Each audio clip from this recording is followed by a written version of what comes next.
দাঁড়া, তোরও ভিডিও করি, Actually, কিছু কো। হ্যালো,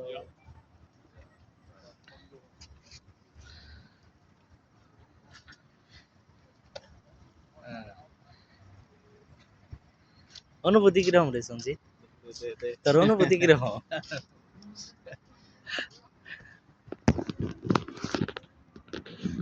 ভাই আমার অনুভূতি খুব ভালো। অনেকদিন পরে আসলাম, দুই বন্ধু, স্কুল লাইফের বন্ধু, একসাথে থাকলাম কিছুক্ষণ।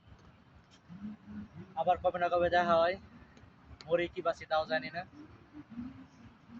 সবার সাথে হয়তো বা এরকম করে দেখা হবো না, কিছু কিছু মানুষের সাথে দেখা হয় আপেক্ষিক ভাবে।